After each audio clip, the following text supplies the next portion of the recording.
Yeah. I'm quite humbled to be present here among this group of academics, researchers, presenters, MNU staff, and students. I can sense some amount of brain power vibrating in this room, and it kind of reminds me of an old saying, knowledge is power. But me being a medical researcher, I would say research is power. And I will highlight to you with some examples from medical and health research how research influences decision making and the importance of data in everyday decisions and in public health. I'll do this with some examples from the past and from present, from mainly with the focus on health research, also bringing in some of my own research work and highlighting some of the importance of research in impactful policy decisions. Okay. So, for a moment, let's go back in time to August 1854, not August 2023. And just imagine you are in London, and what's happening there? There is an outbreak of cholera, and hundreds of people are dying from cholera. Now, at the time, in 19th century, people thought cholera was caused by miasma, what is called bad air. But there was a doctor, Dr. John Snow. He thought otherwise. He believed that cholera was caused from contaminated water. And he had his surgery in this Broad Street area. And all these red dots in the map are where the cholera epidemic is going on in London at the time. Now, near his surgery, there was this water pump. So he wanted to experiment and show that cholera was caused by using bad water. So what Dr. John Snow did was he removed the handle of this water pump. So people couldn't use the water from this pump, those living in that area in Broad Street. If any of you visit London, you can still see this pump there, and it's a landmark for public health. So once he removed the pump, handle of the pump, what happened was quite soon the number of cases of cholera in this Broad Street area decreased, and there were no new cases, there were no new deaths occurring. So, of course, he had shown a point that cholera was occurring with use of contaminated water. And at the time, a bit later, they also realized there was a cesspit near this water pump which was contaminating the pump. So this comes down in history as a landmark public health pioneering study. And the important thing of this study is that it brought the Public Health Water and Sewage Act of 1848 in UK, and with that the act was passed and a bill was passed that water and sewage system should be included in all the houses that were being built newly. So this was one landmark study of 1854. Of course, now let's move forward. Fast forward to 21st century, and let's think of the year 2020. Does anyone remember what happened in 2020? I think we all do. 2020 is the year of the coronavirus or COVID-19 pandemic, still probably fresh in all our memory. There was newspaper headlines flowing in about the COVID-19, mass media was bringing in news, and we went into a lockdown, the whole world got shut down. But what happened? doctors, academics, scientists, all knew about coronavirus. That's an old virus, but the variant of SARS-CoV-2, little information was known at the time. So, as what all scientists would do, is we started working on finding information on the how, what, where, when, and how was this coronavirus spreading and killing people. Now, this being 21st century, of course, it was much easier to do research because we had much more advanced technology. We could collect the data much faster, and we can also disseminate the data and share the information. And this is very much evident on how the COVID vaccine was developed. By doing research, by getting all the information, the COVID vaccine was developed in a record period of time. Now, mostly developing a vaccine is a very complex process. It takes about 10 to 15 years to reach the public and to get a vaccine implemented. But in the case of COVID, if we think of the time frame, the first news about COVID in China came out in end of December 2019, and by January 2020, the SARS-CoV-2 virus DNA sequence was done and published. So that's a rapid period of time. From the time we knew the case, or the first case was published, to the DNA sequencing, it took about 2 weeks. That's rapid progress. Now, the first vaccine for COVID-19, Pfizer-BioNTech, was authorized by early December, if I remember the date very correctly, or by December 11, 2020, this was authorized for use, the Pfizer vaccine. And very soon, a week later, the Moderna vaccine was also authorized for use by public. And in February 2021, Johnson & Johnson vaccine came out. So if you look at the time frame of how rapid a vaccine was developed, implemented into use, is quite remarkable in the case of COVID pandemic. Now, how did this happen so rapidly? Because of the work that was already going on in NIH by the time the COVID-19 happened on mRNA vaccines, and also us being in the 21st century where we had the technology, we had the means of sharing data, and of course the unprecedented collaboration between governments, pharmaceutical companies, researchers, etc. So that all brought. So these two studies, the 1854 cholera epidemic and the 21st century COVID pandemic, these are two examples just to show you that how important research is and how it has helped the stakeholders, the governments, the health authorities to form policy to control epidemics and pandemics. So this brings us to a big question, the question for today. What is research? We are all here researchers. I believe you can all shout out and give me the answer. For what is research?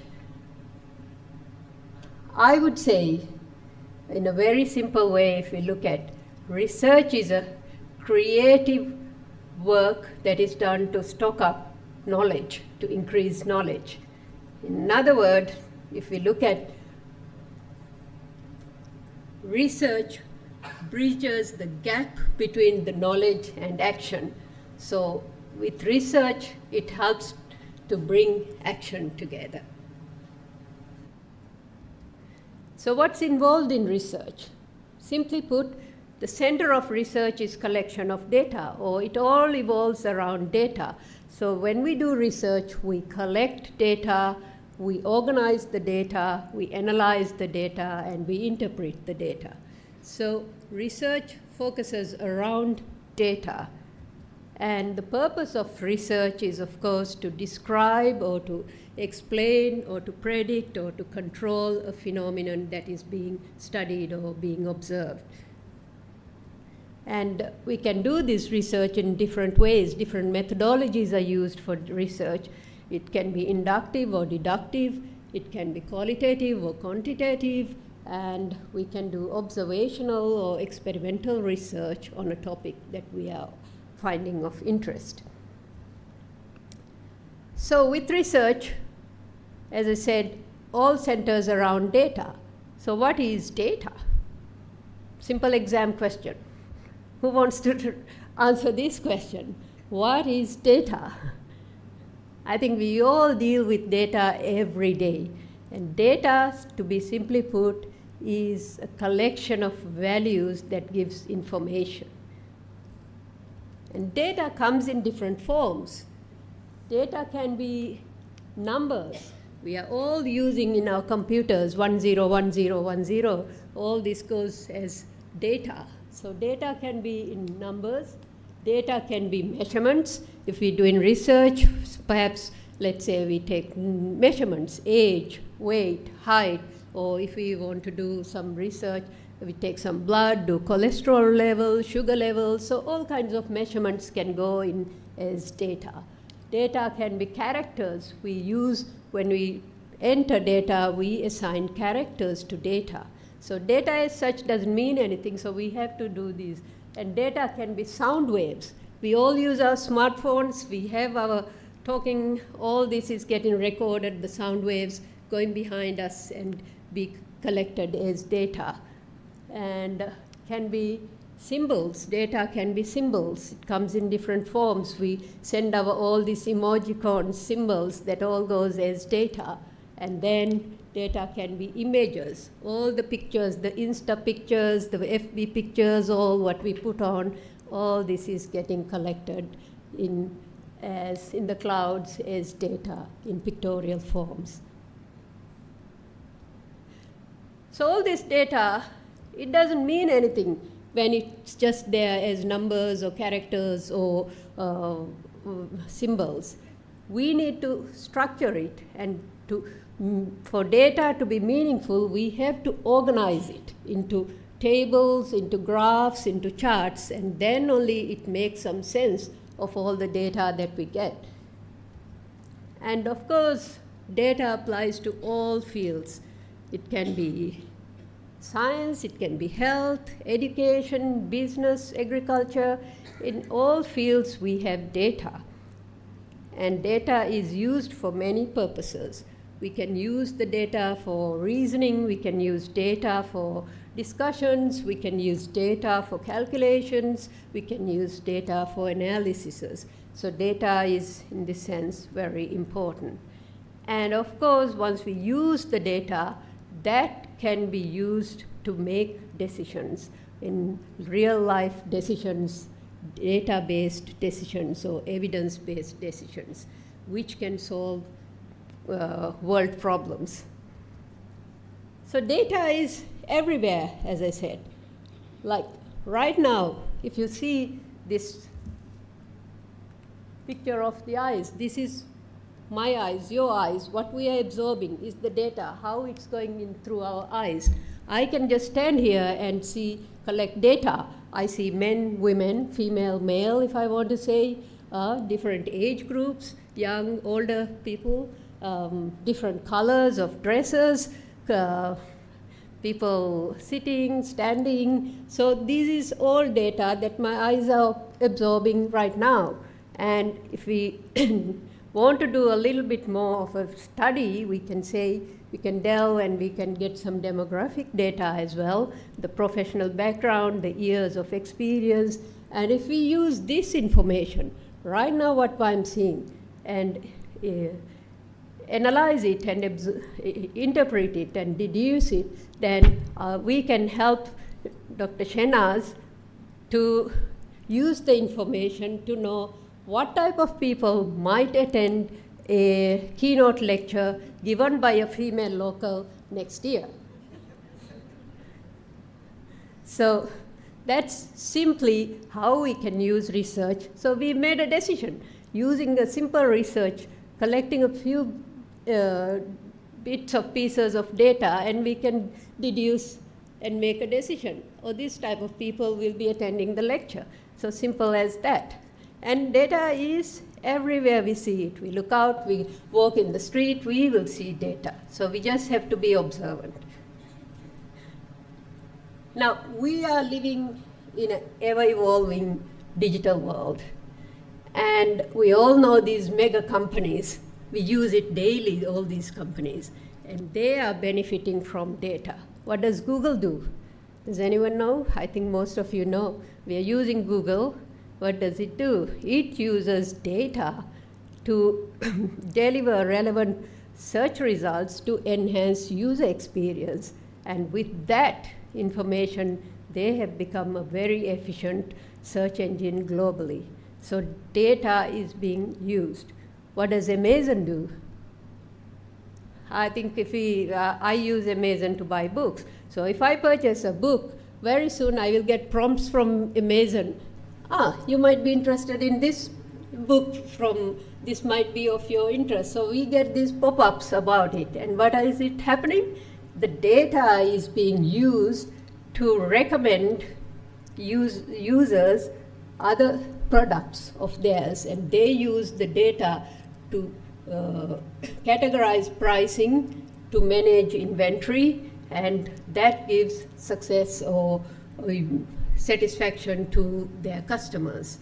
So Netflix, another mega company, I think we all look at Netflix without thinking what's going on. But if we use Netflix, as you know, behind the scene, they are collecting data, and based on user experience or viewing experience, they will also recommend different programs, different series for the users. So that gives, again, customer satisfaction for them. Uber, another company that heavily relies on data to make their decisions. They will collect data and accordingly categorize their pricing based on time, location, weather conditions. All this information is gathered and used as data. So all these mega companies are surviving on data decisions and becoming big, successful companies. Now another one, Fitbit.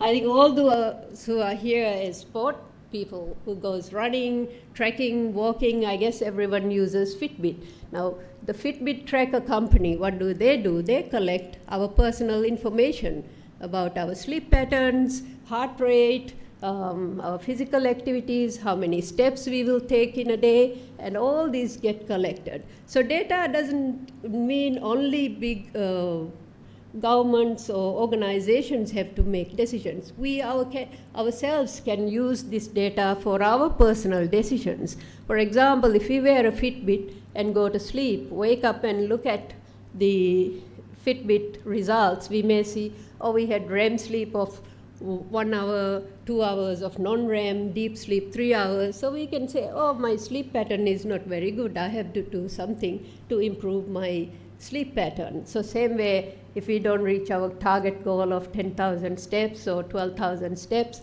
we can say, we must do something to improve our health conditions. So for personalized use too, data can be used to make decisions. So it's also informed decisions that we are making personally based on data. Another example is NASA, the space agency. They use their spacecraft and satellites to use all this information about climate change, weather conditions, and with all that information, we can get disaster preparedness, etc. So, as I said, data is everywhere, data is being used today, so it has become a commodity. It's the new oil of the present age, data and data-driven decision making. So now let's look at some important milestone public health studies that have brought in very good policies. Now, all these signs on tobacco, anti-smoking signs are very familiar for us. It's so familiar that we don't even notice them when in places these signs are there, or the labels on cigarette packages about the harmfulness of smoking. But how did all this come in? This all came also through extensive research. In 1964, this landmark report, Smoking and Health, was published by the Surgeon General in US. And after extensive research, they could tell the health hazards related to tobacco smoking, related to lung cancer, respiratory diseases, heart diseases, all the harmful effects. And at the time, so many papers, news flowed out about the dangers of cigarette smoking. And again, together with this Surgeon General's report, there was Cochrane reviews done on scientific papers that were at the time studied, and all this brought in the anti-smoking campaign and prohibition of smoking in public places, etc., etc. So this is another very good example of how research has informed policy and of public health interest. Another very, very important public health policy derived based on research is childhood immunization. Extensive research has shown the safety of vaccines and how it prevents certain diseases like measles, mumps, rubella, diphtheria, polio, and even we have gone to eradicate diseases as smallpox. We are in the stage of eliminating polio. So all this came with extensive public health research, and research-based, evidence-based policies have brought in, and this has helped to improve childhood mortality, for us to live longer. All this has come in. So, of course, research is important, and research helps policy. Another good example about the safety of seat belts. Now, this came with testing on dummies, crash testing dummies. Of course, for this research, we couldn't use humans because we can't crash them and get them to die or to survive. So they were used, dummies were used for crash test. And of course, a lot of studies were done, and that was found that seatbelt wearing reduces injuries from accidents and fatalities. So that's another very landmark point of public health interest. And many countries has put in as laws wearing seat belts while driving. So these are some of the landmark public health research that has brought global policies in. So just to highlight that research is important, we have data, we use the data, and very good policies can be formed. Now with this, I go into my small little studies where also it has been used for different forms of policy. Of course, when we do studies, when we do health research, if we want to bring in a new drug or a test device, etc., it has to be tested on public, in the population, before it can be registered by the regulatory authorities and also in different countries. Now, this is an example of one of my postdoc studies where I was the lead investigator. Premier Med, this company, had brought out a rapid diagnostic kit for malaria testing. My research mainly is on malaria, focused on malaria, and I do a lot of work in Indonesia. So we use this particular RDT kit against 3 other test kits that were already being used in the country, and we want to see how this new test kit performed. And of course, I won't go into the details of the study, but the good news is, of course, this RDT kit first response performed much better in detecting malaria compared to the RDTs that were already in use. Now, this also, again, we used the data, we spoke with the Ministry of Health, with the regulators, we present the data, and luckily they accepted our study results, and policy was made that this particular RDT kit will be of course now it's being used in public health centers in rural areas. So again, we used research, we used the data, and it helps to form policies, different types of policies. This is another research. Again, this is where I've done a prototype testing, that is before the kits are developed, we help the companies to take it to the field and field test the product, so that by the time the product is manufactured, the company can have the efficacy results, and that helps the registration through regulatory authorities go faster. So this is where I was presenting this last year in ASTMH, that's a conference on tropical infectious diseases in US. And of course, although I do malaria research, when COVID hit the world, we couldn't ignore COVID. So we had to do research on COVID as well. So I was involved in another rapid diagnostic test kit of COVID. We tested it in Indonesia, and this kit, if after the lockdown was eased, and if those who travel to UK, you would see in Heathrow, they were doing rapid testing, and one of the kits used is this particular one where I was also involved. So this is also now past WHO pre-qualification, and it is there as well. So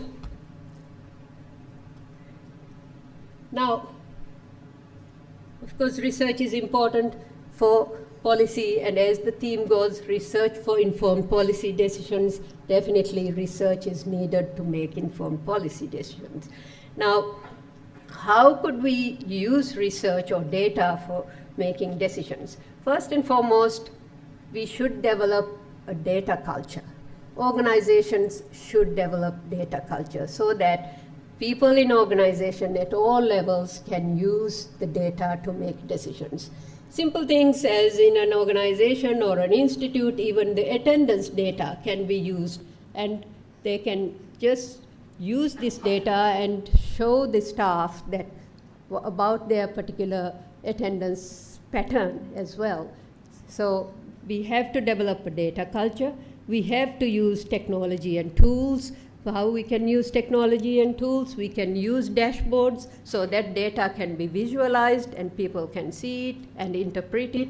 We should do training and upskilling the staff of any organization, because we can't just say use the data. We have to train them, certify them. Like even a company like Microsoft regularly trains their staff, upskills them, and give them certification for their data. And of course, the quality of data is very important. If we have cracked data, then it's not good for decision making. So data should be available, data should be of high quality as well. Like for us, for example, there is Asanda. We doctors all use, and that's a huge collection of data, and I think just like a volcano, we can use it for many different information on health aspects of Maldives. But it's not all that very easy to collect data or to use data for decision making. There are challenges, there are limitations. Firstly, if we have bad data, that is of no use. So data quality should be of good importance. And of course, these are all interrelated. So if we have bad data, or if we do a weak analysis, even a good data system, if we get a weak analysis, it will give flawed recommendations. So that is another thing to consider. And then communication. Obviously, if we think of stakeholders, they are not all scientists or not interested in data. We have to present to them in a form they can understand. So communicating the data or the research we do is very important. And of course, if all these things go, bad data, weak analysis, that can give bad interpretations, and then it can lead to wrong decisions. So there are challenges, there are limitations. but there are strategies how to facilitate research uptake for policy decisions. Firstly, we have to engage the stakeholders who are seeking evidence on a topic. So right before, at planning stage, we have to involve stakeholders, and we should involve them in the design of the study, during implementation, at every stage, so that they know what we are going to do. And most important is we have to align research to the needs of stakeholders. If we want to do research for policy decision making, we have to align the research towards the needs of the stakeholders. This is quite a dilemma for many researchers, because even if we apply for grants, in fact, it doesn't go with the researchers. Usually we have to align with the grant givers way or what they are interested in, which is quite an unfortunate situation. But that's the real life situation, so we have to accept. So we have to align research questions to the needs of stakeholders. That is if we want to do policy decision research. But if we are interested in just lab rats to do some experimental research, we can do it without getting stakeholders involved. And then, of course, we cannot just sit in a lab and do research. We have to use a participatory approach, and we have to use transdisciplinary research approaches. By this, what I mean is, if we do, for example, I will take my own research work when we test or use the performance of a rapid test. It might be a very accurate test, but it has to be user-friendly. The end users should know to use the test. It should be for them to use it. So we always do alongside it a parallel research work of the end users who will give us a better result. Because however good a test, particularly if the patient says this is not a test I like, if we have to take 10 ml of blood from their veins, some patients might refuse. So we may not be able to do research, or we may not be able to use a test device as well. But if we use the RDT, the good thing is we can show it right in front of the patient. We take a finger prick blood, a drop, and when we will put it, we show the result in 15 minutes to the patient, so they like it. Again, with COVID, even though we had to poke to the nose, still it's not that harmful, so we can show them the test result immediately. So there's end-user friendliness of the test kits or the research is important. Now, with all these examples, I hope I have managed to tell you why research is essential for policy development. Firstly, research provides evidence-based information to address complex issues. So, for example, let's take the example of COVID-19. It shut down the world, but with research, we had managed to deal with a very complex situation, control it, and in 3 years we've even forgotten there was a COVID. People just moving around normally now, as it is pre-COVID days. So research can inform policy making at different levels of design. This is like we can immediately identify, is there a problem? What can we do? If you recall the cholera epidemic, it was going on, everybody knew there was a problem, we needed to do a research, we can design it. So at every level, right from the beginning to the end stage, we can do research and help policymakers. So research fosters policy innovations, that is, new ideas can be brought through research, new programs can come through research, so that helps to innovate and adapt. And we can enhance policy legitimacy and accountability, because if we do research and we have evidence, we can show transparency, show it to public, our evidence, that why we are using. Again, I will take the example of COVID-19, the vaccines. There was vaccine hesitancy all over the world, but we could show its efficacy and safety and make the people understand that this is helpful in controlling a nasty, drastic disease. And lastly, research can facilitate policy coordination and collaboration. We can use platforms, networking, sharing data, and continuing to network and share information so that it helps policies. So if one country has data, we may not need to go and do extra research. We can use that data, adapt it, modify it, and use it for policy in another country as well. So if we can use networking and data sharing platforms, that helps for coordination and collaboration. So in summary, I just want to again highlight these important public health research that has brought in global policies, the importance of childhood immunization. It's all has come in through a lot of research, and evidence-based policies were derived from it. The smoking, the harms of smoking, tobacco smoking, vaping, all this again comes from a lot of research input, and these policies are now there. Safety belt, seat belts, the safety of seat belts, again research, and last but not the least, of course, we cannot forget COVID-19 and how the vaccine has helped and what went in, and still ongoing research that is going on COVID to keep it under control as well. So with that, I will finish. I thank the organizers of Theveli, Dr. Shehnaz, Vice Chancellor Dr. Sharif, for inviting me to give this talk. I hope I have managed to give some take-home messages that research is important and research has power in informing policy. Thank you.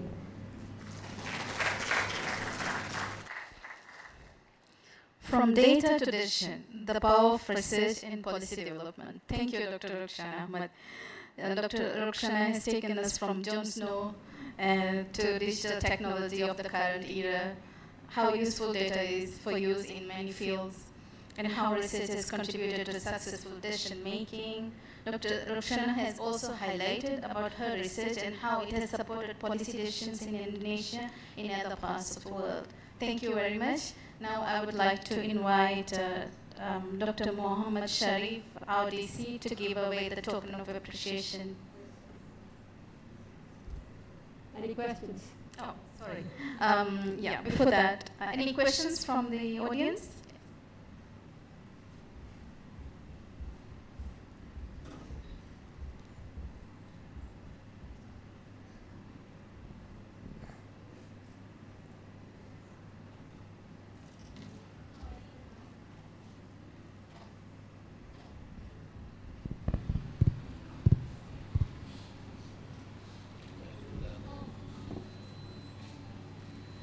Good morning, everybody. Thank you very much, Dr. Rukhsana, for your insightful presentation. It was really, really interesting for me because it opened my eyes to a different dimension while looking at the word data. So I was thinking, data, the literal meaning is giving things in Greek language. Okay, Latin, yeah.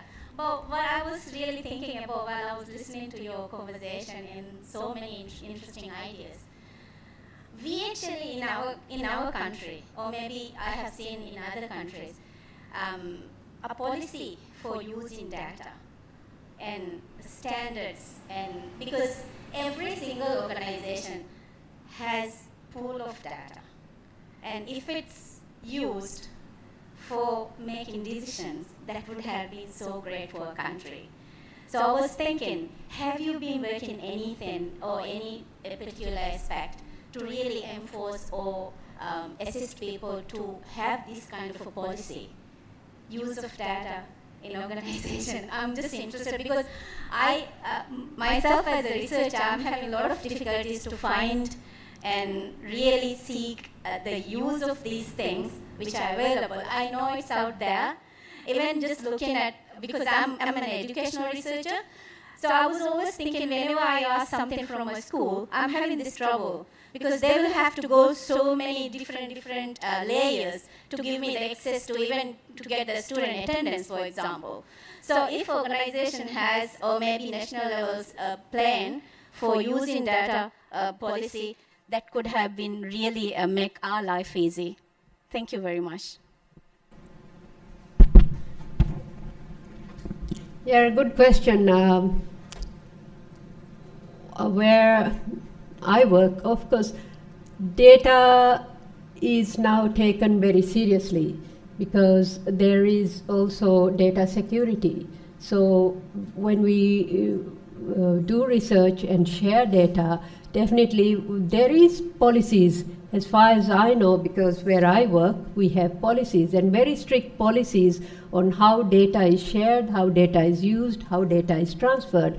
First and foremost, if we do human research, we should not be able to identify any person in particular. So the research I'm involved, for example, when we do, that's why we give unique IDs. We don't use names at all. We only allowed, if supposing we may use a date of birth for calculating age, but just having a date of birth enough will not identify a person because there can be many people born on a certain day. So data security is very important. So of course organizations, universities where I work, they all have data policies and how data can be shared. So I'm not aware how it works in Maldives, I'm sorry about that. But there is policies, written policies on how data is collected, how data is shared, how data is stored. And definitely very strict, stringent policies are there. So I have not in person been involved in deriving these policies, but I have worked with and through these policies using data. Hope that helps you. Yeah. Thank you, Dr. Rukhsana, for a very insightful presentation. Now, quite often I see large institutions, for example, World Bank, Asian Development Bank, UNDP, who actually, prescribe policy to small countries like Maldives. And then we quite often blindly follow those policies. Sometimes it right, sometimes it works, sometimes it doesn't work. So my question to you is, what can the government of Maldives, especially those involved at policy level, do to encourage local researchers to come up with good recommendations that would fit the unique situation of Maldives? Because we are very much willing to listen to people from other parts of the world. And we are quite often interested in trusting the research done by, I'm not criticizing anybody, but I don't think there is anyone who anyone else is better in understanding the situation in the context of Maldives to come up with policy-driven decisions. And we have institutions like MNU, IIUM, Islamic University of Maldives, Villa College, but at the moment we don't see actually government engaging, trying to use the available local knowledge to come up with policy-driven decisions. So what should the government do, especially those at the policy-making level, because they keep on changing every 5 years. So what should they do so that we can actually encourage our local researchers to come up with better research, especially in terms of matters that have a significant impact on the economy? Thank you. Very, very good question. I agree with you that each country should have country-specific policies. Of course, we can learn from advanced countries or experienced countries, but we can align it to the needs of our country. And I think good places would be, I suppose there would be ethical committees. Definitely universities will have their own ethical committees. Again, the government, usually where in the countries I have worked, there are also national ethical committees. So they could be a place where also policy for data use can be derived as well.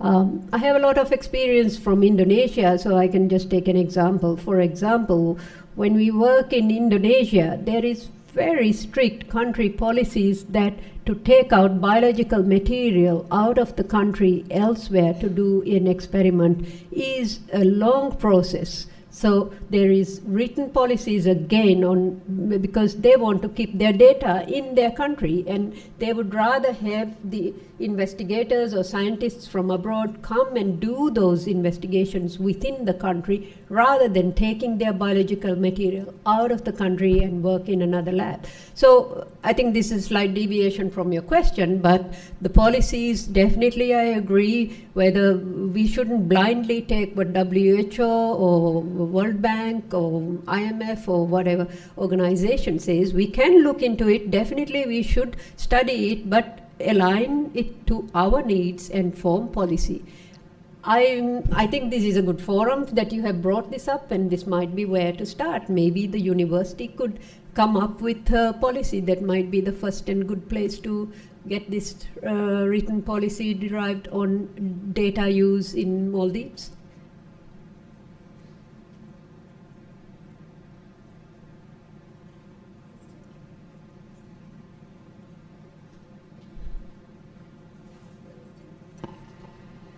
Thank you.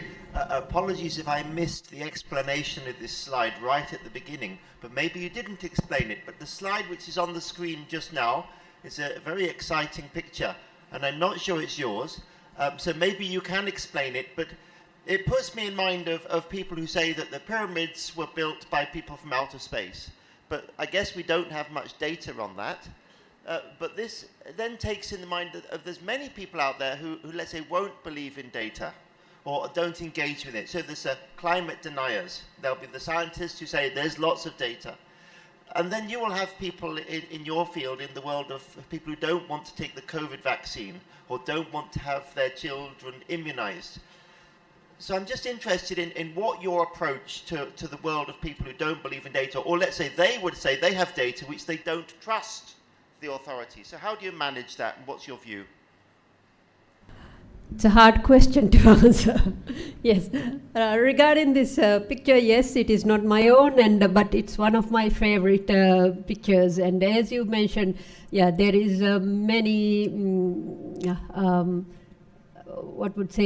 thoughts about how pyramid was built. And of course, one, as the picture shows, was it from outer space people came and built it? Or another way to interpret this for me is we have a 2,000-year-old structure there. We still don't know how it was built, so we have research to be done. While we could reach moon, but we don't know a 2,000-year-old edifice that is standing, how it was built. Now, to answer your next part about vaccine hesitancy or refusal of vaccine or acceptance of data, yes, that's a very challenging situation we come across. And in fact, even medical doctors, even I have colleagues of my own who has refused to take COVID vaccine, knowing it all. So it's a very challenging situation. I don't have an answer for it to say how we can convince those who do not accept data and evidence. So I guess some are hard and stubborn. They know how it works, but to change someone's mind is very difficult situation. Whatever we show in front, because like I can take from personal experience, I have a very good two colleagues of mine who has refused to take COVID vaccine. And I tell them, leave it, what vaccine might do in the body, but think of it as death. I mean, of course, during the crisis of the pandemic, I was speaking to them.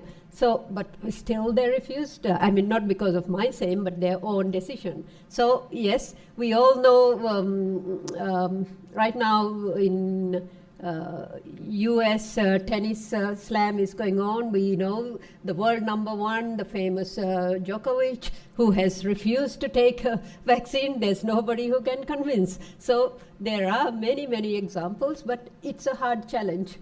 So I don't have an answer for that.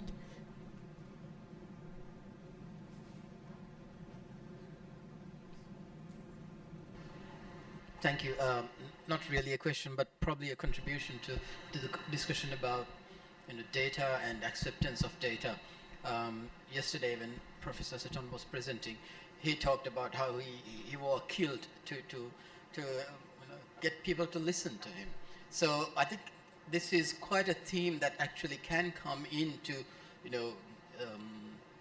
conferences like this, research papers presented on why Maldivians are afraid to, give in data, what are the barriers to it.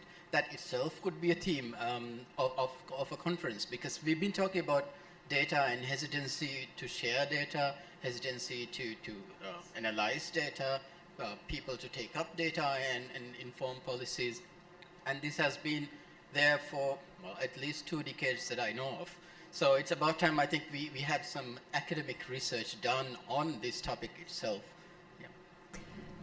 So just to expand on that point that came to my memory, previously, even not Maldives, but other countries too, when people did research, even us, when we did research, we feel it's our own research and we want to hold on to data. But now what happens, at least in countries where I have worked, is the grant givers, that's from public money, the grants come. So we are entitled to give access to the public for data. So when we publish papers, we have to give access to data. So alongside there is additional data access given. So there is no longer hiding or holding on to data. So I guess that can be another way of looking into policy, because when grants are given, grants come from public money, taxpayers' money, so they have a right to know the data that is being generated from such studies. So we have to give access to our databases.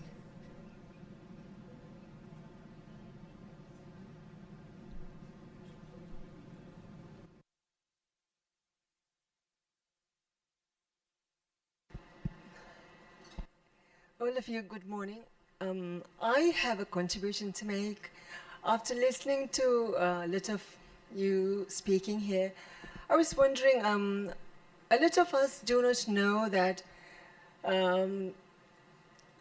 we do not know that there is something in place that's very important that all of us researchers should know about. There's something called, it's not because we are having a difficult time, not because that we can't get access to information. It's because we are not aware that in Maldives we also have an act called the RTI law, the Right to Information Act, through which you can get a lot of information. It's all about, accessing through a point to get the information that you require. I do not think the entire Maldives know about it. However, there is a place called the Information Commissioner's Office. You can also appeal to that place if you do not get information that you require to any sort of research that you want. That's all I just wanted to say, because I've been listening to a lot of you saying that there is a restriction. Of course, we have a really long history of not getting access to any of the information. This has been there for a very long time, which is why we are unaware that there is one in place through which we can get to an access point. Thank you. Good point. Thank you.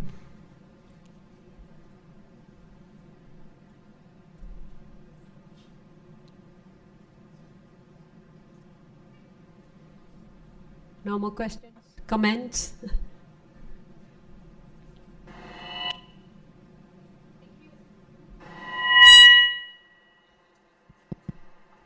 Thank you. That was very fruitful and so good questions. I hope this lecture was very useful. Thank you, Dr. Rukhsana. And now I would like to invite our DVC, Dr. Mohammed Sharif, to hand over the token of appreciation to Dr. Rukhsana Ahmed.